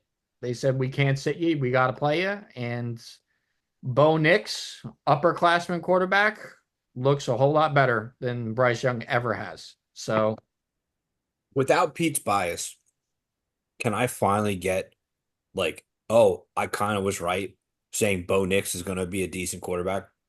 he's Bo, no. going to be a decent quarterback. He is a game manager playing game managing football and winning games. My second survivor pick was the Denver Broncos, and I never had a doubt about that one. That was a clear-cut winner. Bryce Young is doo-doo. He's just bad. You see, I think he's just a flat out bust. I He's a don't. bust. It is so clear he's a bust. He can't even manage this team. Uh, and listen, the Panthers are the worst team in the NFL right now. Like they're bad. They're very bad. But it's abysmal. It's just abysmal football. They're gross, and the fact he's going to start again, I just don't understand it. Like it's exactly what's happening in Indianapolis. Like you can't bench the guy and then go back to him and be like, all right, we'll give you another shot. Like it's over. It's over. Once you pull that trigger, it's over. You can't. There's no take backsies. Like you're moving in a different direction. It's a different level of football now. It's a different change. It's a change of the game. It's over. You have to stick to it, and that's it. Yeah. Bo, no. Bryce Young, bad. Bo Bryce Nix, game Right. manager. Next was Sunday Night Football. Cowboys 49ers in San Francisco. The Cowboys are just allergic to beating the 49ers, even with them. Oh, Devontae Adams touchdown. Wow, looky. That's good for me. That'll make Tank Dell. Hopefully, Tank Dell can get a garbage time touchdown for me. But anyway, Sorry for that. Cowboys are just bad. They're just really bad this year. They're just Dak Prescott and CD Lamb, and that's about it. Their coaching is awful. They can't run the ball at all. Their defense isn't even good anymore. It's just a really bad year for Dallas. It's going to be probably their worst year in a long time. 49ers got a much needed win. They're going on a bye to hopefully lick their wounds. And yeah, that's really about it with that game. Shout out to Duke picking the Jets to win this game because that's crazy. Yeah. Liverpool pick right there. Yeah. Yeah, I mean, listen, change needs to come to Dallas, and if Jerry Jones doesn't see it, he's out of his fucking mind. Dak I think he's still a top 10 quarterback in this league. I think right now he's not performing as a top 10 quarterback, but you have no run game. I mean, your run game is literally two washed up old men in Dalvin Cook and Ezekiel Elliott. Rico Dowdle is not a good running back, and he's your game changer. Like that's crazy. Uh, you need to change it up. Mike McCarthy should have been fired last year, and now at this point, it's very evident that they need to be fired. The Niners, yeah, they are limping into this bye week, thanking God that they have some time to rest up and get healthy. You should get CMC back. Ayuk's done for the year, so that's a big hit. But you know, if you get CMC back, man, then yeah, you get CMC and Debo and you go all out and probably end up seeing the Niners and the Lions in the NFC Championship and go from there. If not Lions and Niners, I wouldn't be surprised at like a Washington Lions or a Packers line. I don't know. I don't know. It's all going to depend how the brackets lay out, but those are the only four NFC teams that actually seem somewhat relevant. So we'll see. All right. Anything to say, Pete, or Nah. understandable? Lastly was Monday Night Football, Giants in Pittsburgh. I mean, the Steelers were always going to win this game, but I just have to say, I mean, the referee bias that's been against the Giants this year is a little vomitous. I mean, the amount of ridiculous phantom calls that go against the Giants to score the other team's points is insane. With the Dallas Cowboys face mask, Steelers got free 7 points off of them not throwing the flag for roughing the kicker. I mean, just the amount of ways that the NFL figures out to fuck the Giants when they're already shitty is insane. I mean, the refereeing for the Giants this year has just been otherworldly bad. But Danny Jones stinks, nothing new. Tyron Tracy Jr. is a stud. For that guy to do with what he did against the second best run defense in football as a rookie, Giants found a gem in him. And again, this is why they didn't pay Saquon, because Saquon had very similar rushing numbers this week to Tyron Tracy, and the Giants lost. If the Saquon was still on the Giants would be losing. It's that simple. So, really, really great game by Russell Wilson. He looks like vintage Russell Wilson from Seattle. He looks great in Pittsburgh now that he's fully healed. But is what it is. Giants continue to stink. Daniel Jones continues to stink. And it sucks because the Giants are wasting a pretty historic pass rush actually this year. The Giants are sacking the quarterback on 13.3% of defensive plays, which is the most by any team since the year 2000. This Giants pass rush is the best pass rush in football right now, and it means nothing. And it's really, really upsetting. Dexter Lawrence easily is defensive player of the year. Just sucks, just sucks. Yeah, I mean, listen, it's John Mara is spitting in the faces of Giants fans by continuing to allow Daniel Jones to walk out on that field every Sunday. It's actually embarrassing at this point. It's abysmal.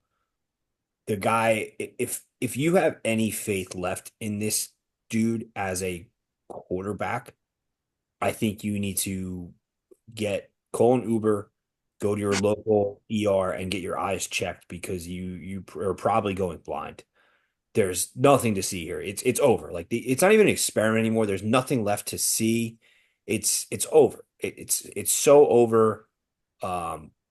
There's no hope. Like and I don't even want to see Drew Lock at this point. Like we know where the Giants season is going. Well, like run Tommy DeVito out there. Honestly, like let's put Cutlets back out there. Yeah, because listen, the fans were fired up when he was out there, right? It's a local kid, and at this point, like, there's nothing left to lose. Honestly, like, this is rock bottom for the New York Giants franchise. You're wasting God-given talent in the defense, like Zack said. They on the defensive side, it's a complete embarrassment what you're wasting. So yeah, go out there and let's see what you got. Like you're not winning with Drew Lock. You're not winning with Daniel Jones. You're probably not winning with Tommy Cutlets either. But if it's entertaining while you do it and it sells some seats, and do it, man. Like nothing's more entertaining than fucking Drew Lock rapping on the sideline when he's feeling his flow. Come on, man. You don't want that? At this point they should bench Jones just to make sure they don't have to pay out his injury policy.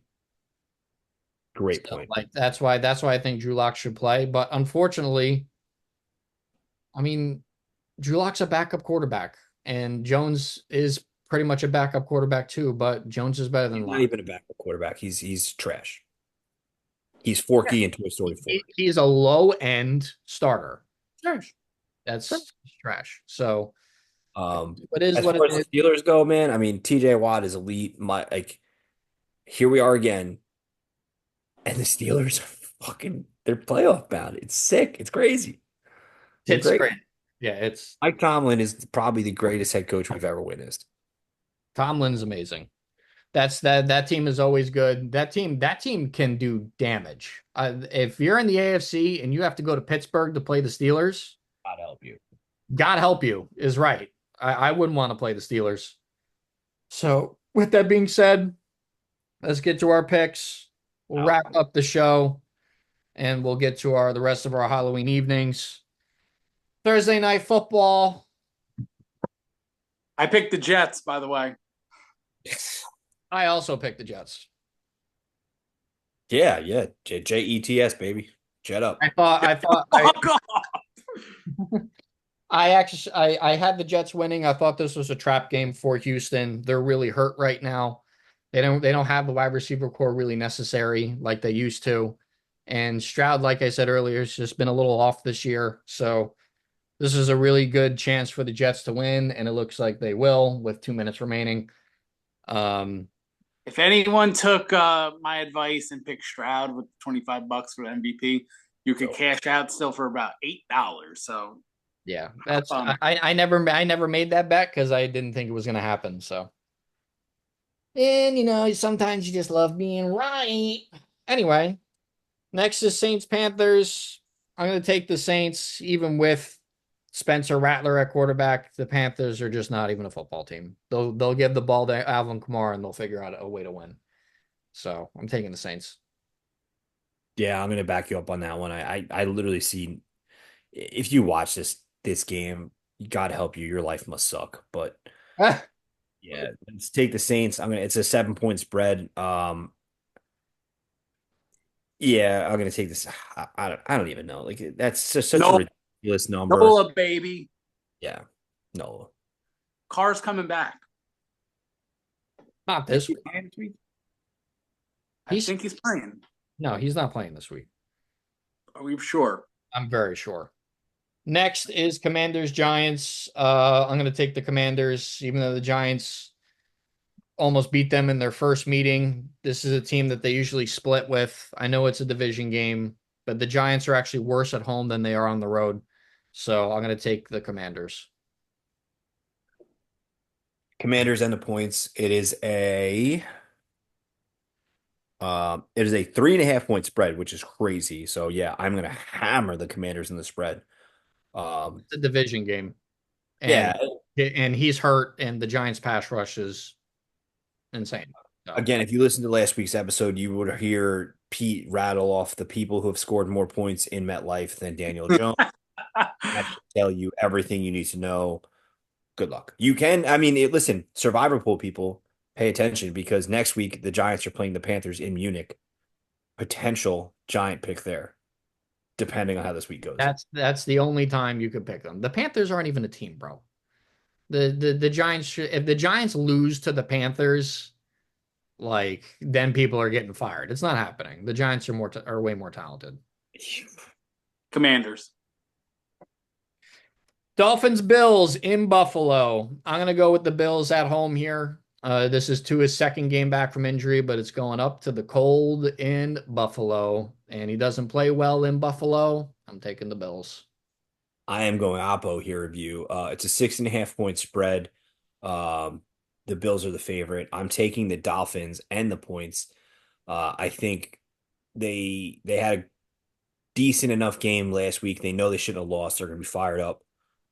I think Tyreek and Jalen are gassed up getting their guy Tua back, and I think the Dolphins right the ship a little bit. Yeah, I'm going Buffalo on this one.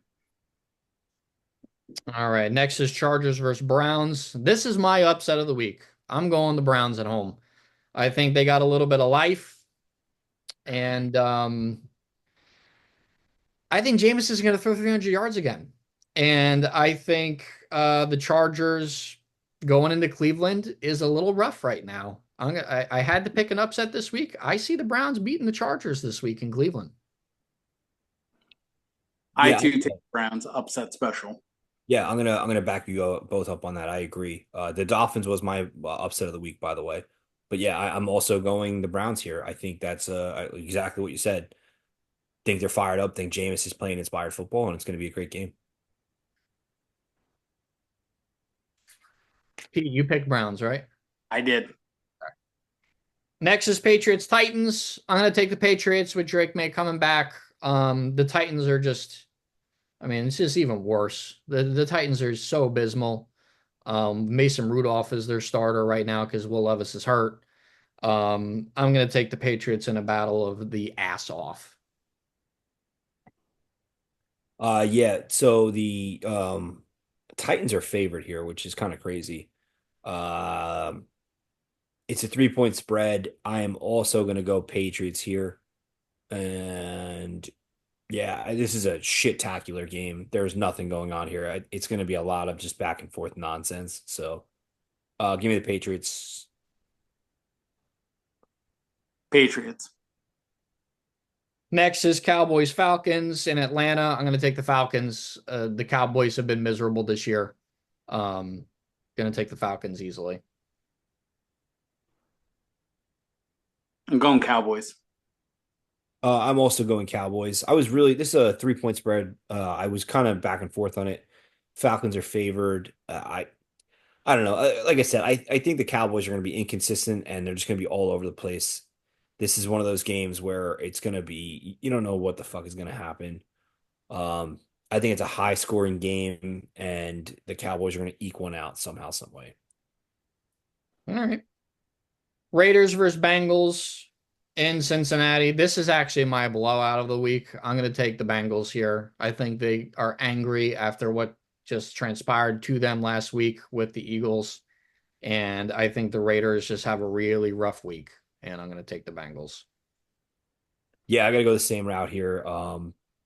Obviously, like normally I'd always pick the Raiders to back up Pete, but I'm going to go Joe Burrow this time. And I think Joe Burrow uses this game as a flex game. Comes out, plays angry. I think he's going to throw for like 350 on that secondary and just really kind of get the ship clicking again and get things in motion and all that. Um, it's a 7 point spread, but if you're feeling frisky here, I mean that Bengals defense is dog shit. They're terrible. They're really really bad. So the Raiders do have the opportunity to put up points here. So I wouldn't pick them with the spread. I'd pick Bengals money line, but if you're feeling frisky, don't be afraid to sprinkle a little on the Raiders. Upset special of the week right here. Raiders over the Bengals. All right. Wow. Broncos Ravens in Baltimore. I think the Ravens get a bounce back win here against Denver. Derrick Henry, Lamar Jackson, they get the job done at home. Yeah, this is my lock, man. I mean the um, Ravens are going to take this one hands down. That's not even a question.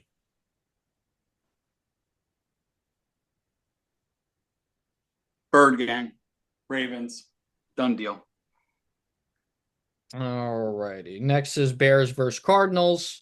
I'm gonna take the Bears here, actually. I think they come out pissed off with that loss against Washington. The Cardinals have been inconsistent this year. I don't know.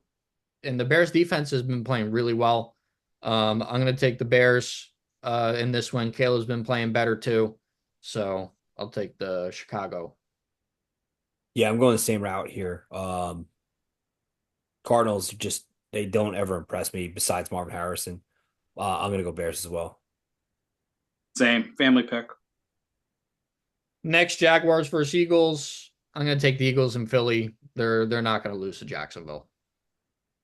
Yeah, it's a 7.5 point spread. Take the Eagles and feel confident in it. Dougie P does not get a warm welcome. It's over. Ooh, sauce down. Not good. I need a Tank Dell touchdown for money. That's not going to happen. I'm sorry. Um, Who are we picking right now? I'm sorry. Eagles, Jaguars. Eagles over Jags.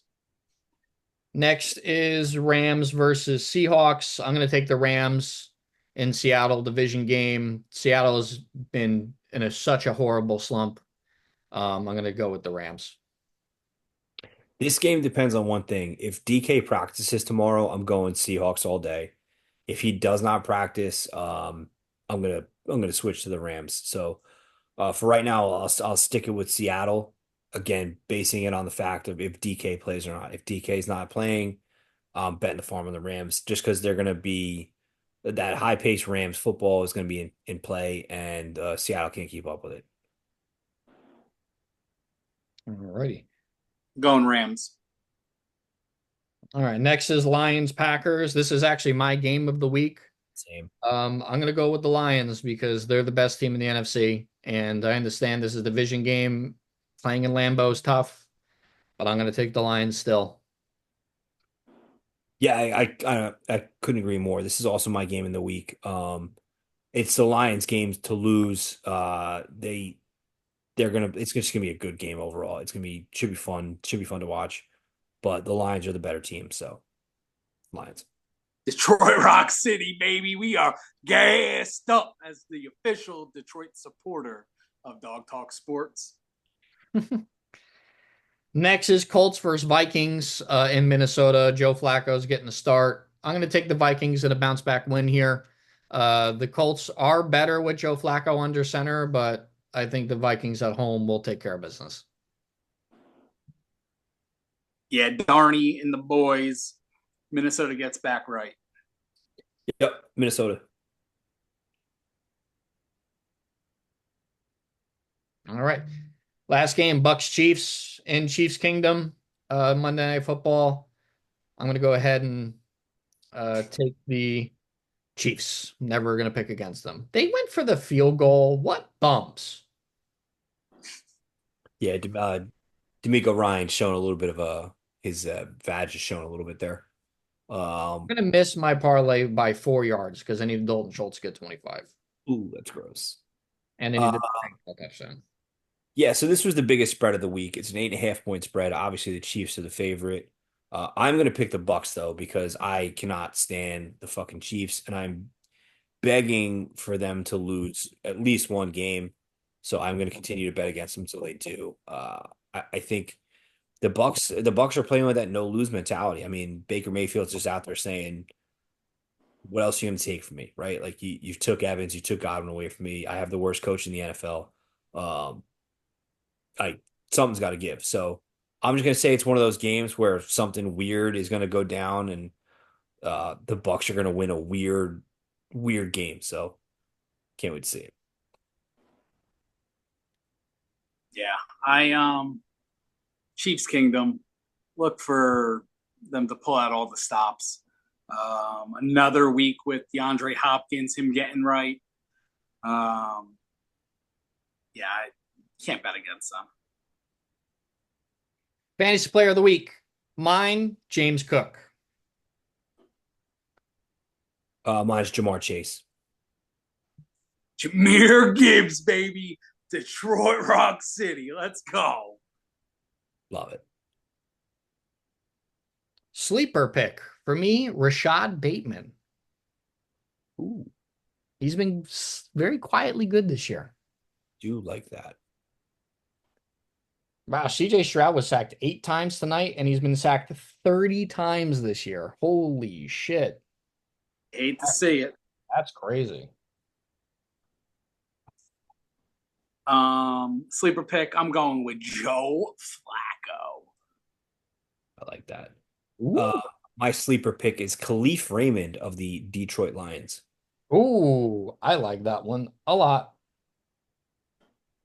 All right, well, with that being said, we're going to wrap this one up here for the evening.